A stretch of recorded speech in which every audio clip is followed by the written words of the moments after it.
சாதித்து காட்டிய பிரேமலதா விஜயகாந்த். கண்டிப்பாக இதை சொல்லலாம், தப்பே இல்லை. 2005 கேப்டன் விஜயகாந்த் தேமுதிகவை தொடங்கினார். 21 வருஷம் ஆயிடுச்சு. அதில் 2006 ஃபஸ்ட் டைம் எலெக்ஷனில் நிற்கும் போதே எம்எல்ஏ ஆனார். 8% மேலே அந்த கட்சி ஓட்டு வாங்குச்சு.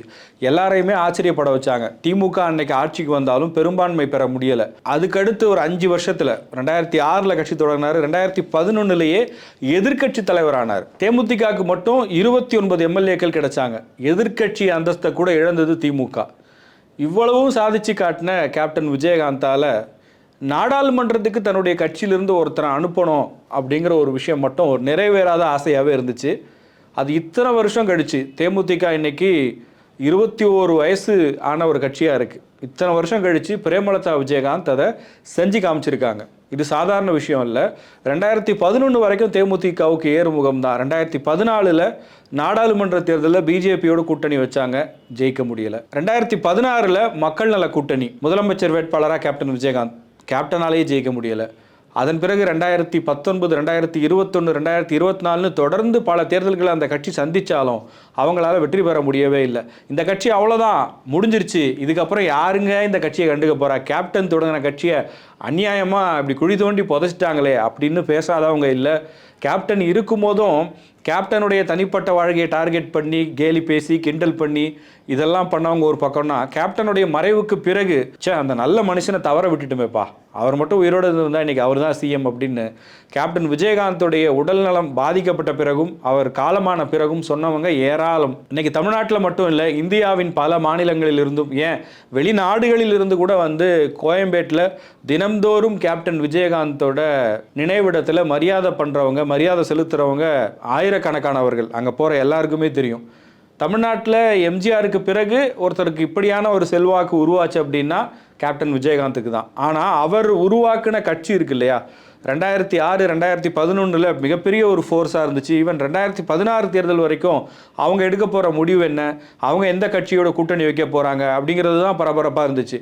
2011 செல்வி ஜெயலலிதா தேமுதிகவுக்காக காத்திருந்து கூட்டணி வச்சதும், 2016 மிகப்பெரிய அரசியல் தலைவரான கலைஞர் கருணாநிதி பழம் நழுவி பால் விழும்னு சொல்லி கேப்டன் விஜயகாந்துக்காக காத்திருந்ததும் எல்லாருக்குமே தெரிஞ்ச விஷயம்தான். ஆனால் அந்த கட்சி 2016 வீழ்ச்சியை நோக்கி தான் போச்சு.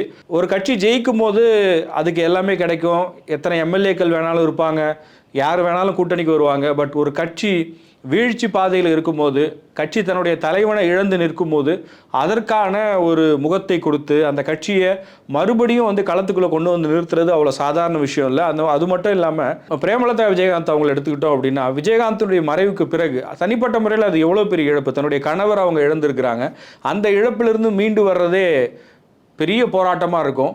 அது ஒரு பக்கம் இழப்பு அப்படின்னாலும், இன்னொரு பக்கம் கட்சியினுடைய அங்கீகாரம் இருக்குமா இருக்காதா, தன்னுடைய கட்சியினுடைய நிலை என்னாகும், கேப்டன் தொடங்கின கட்சி இதுக்கப்புறம் செயல்பட முடியுமான்ற பல கேள்விகள்லாம் இருக்கும்போது, விஜயகாந்தினுடைய மரணத்துக்கு பிறகு அவர் நல்லடக்கம் செய்யப்பட்ட உடனே அவங்க மைக்கு பிடிச்சி அரசியல் பேசினாங்க, ஒரு சபதம் எடுக்கிற மாதிரி பேசினாங்க. மறுபடியும் நான் தேமுதிகவை ஒரு நல்ல நிலைக்கு கொண்டு வருவேன். அன்றைக்கி எல்லாராலையும் விமர்சிக்கப்பட்டது, ஏன் இவங்க இப்படி பேசுகிறாங்க, அவர் இப்போ தான் நல்லடக்கம் பண்ணியிருக்காங்க, அதுக்குள்ளே இப்படி பேசணுமா அப்படின்ற கேள்விகளும் விமர்சனமும் இருந்துச்சு.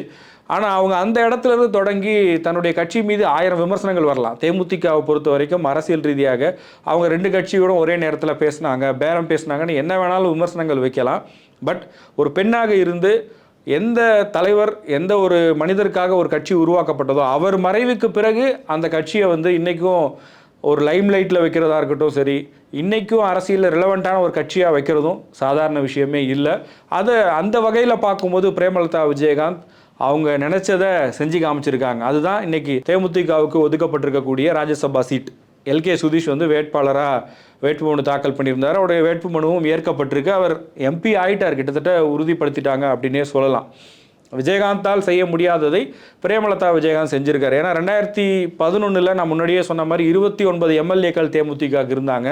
அப்போது அந்த 2011 16 அந்த இடைப்பட்ட காலத்தில் வந்த ராஜ்யசபா தேர்தலையே ஒரு முறை தேமுதிகவுக்கு ஒரு சான்ஸ் இருந்துச்சு. ஏன்னா இவங்க கையில் 29 எம்எல்ஏக்கள் இருக்காங்கன்னு சொல்லும்போது கூடுதலாக ஒரு 5 எம்எல்ஏக்கள் வேறு யாராவது சப்போர்ட் பண்ணாங்கன்னா அன்றைக்கே தேமுதிகவுக்கு ஒரு ராஜ்யசபா இடம் கிடைச்சிருக்கும். ஆனால் அன்றைக்கி அரசியல் சூழல் எல்லாருக்கும் நல்லாவே தெரியும்.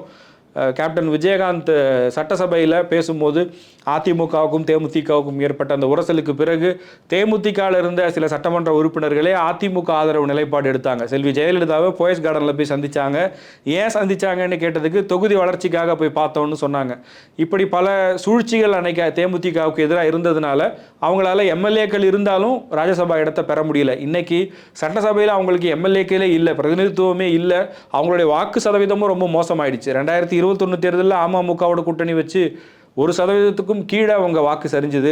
ஆனால் போன எலெக்ஷனில் அதிமுகவோட கூட்டணி வச்சு விஜயபிரபாகரன் விருதுநகர் தொகுதியில் ஒரு டஃப்பான ஃபைட்டை கொடுத்தார். கடைசி வரையும் மாணிக்கம் தாக்கூர் ஜெயிப்பாரா ஜெயிக்க மாட்டாரா, காங்கிரஸ் வேட்பாளர் தோற்றுருவாரா அப்படிங்கிற மாதிரியான ஒரு பதட்டம் தான் அன்றைக்கி இருந்துச்சு.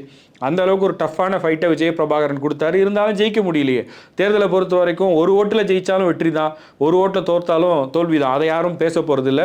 அந்த வகையில் விஜயகாந்தால் தொடங்கப்பட்ட கட்சி அவருடைய மறைவுக்கு பிறகு சோர்ந்து போயிருந்த அவருடைய தொண்டர்களுக்கு இந்த ராஜ்யசபா சீட் அப்படின்றது ஒரு வகையில் புத்துணர்ச்சியை கொடுத்துருக்கும். அதே நேரத்தில் விஜயகாந்த் தொடங்கிய கட்சியாக இருந்தாலும் அந்த கட்சியினுடைய மிகப்பெரிய பலமே அவருடைய தொண்டர்கள் தான். தமிழ்நாட்டில் திமுக அதிமுகவுக்கு அடுத்தபடியாக ஒரு வலுவான கேடர் பேஸ், அதே நேரத்தில் பூத் கமிட்டி உறுப்பினர்கள் வரைக்கும் தமிழ்நாடு முழுக்க எல்லா இடங்களிலும் இருக்கக்கூடிய கட்சியாக தேமுதிக இருந்துகிட்டு இருக்கு.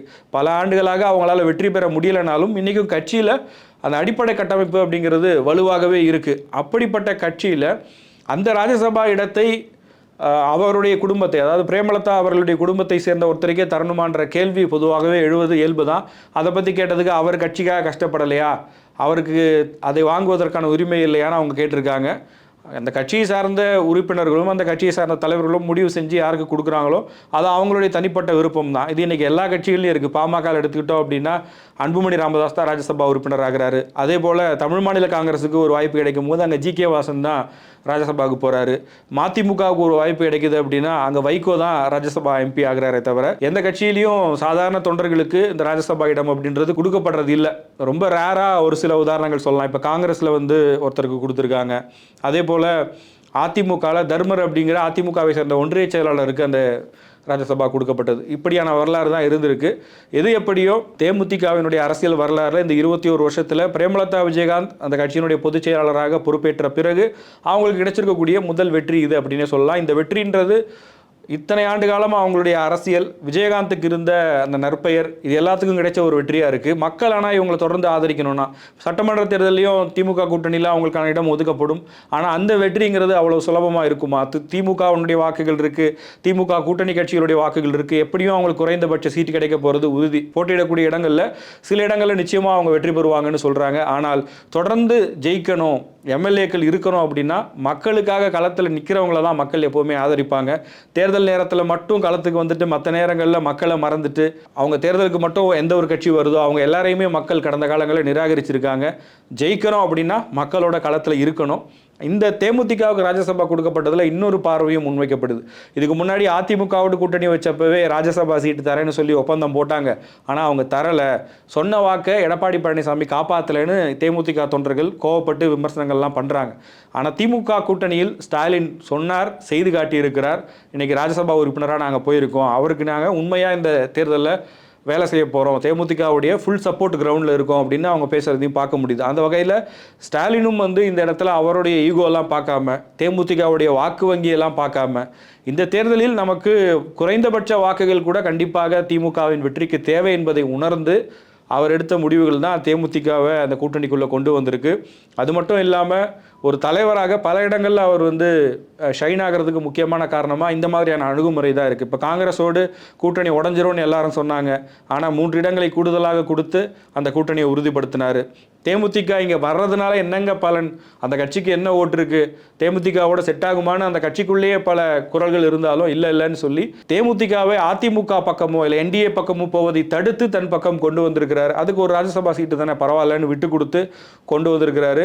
இது ஸ்டாலின் அப்படிங்கிற ஒருவரை ஒரு தலைவராக ப்ரொஜெக்ட் பண்ணக்கூடிய முடிவுகளாகவும் நகர்வுகளாகவும் இதெல்லாமே இருந்திருக்கு. தமிழ்நாடு அரசியல் வரலாற்றை கூர்ந்து கவனிக்கக்கூடிய உங்களுடைய பார்வை என்ன? தேமுதிகவுக்கு கிடைச்சிருக்கிற இந்த ராஜ்யசபா சீட் அப்படிங்கிறது தேமுதிக மேலும் வளர்வதற்கு பெரிய உதவியாக இது இருக்கும்னு பார்க்குறீங்களா?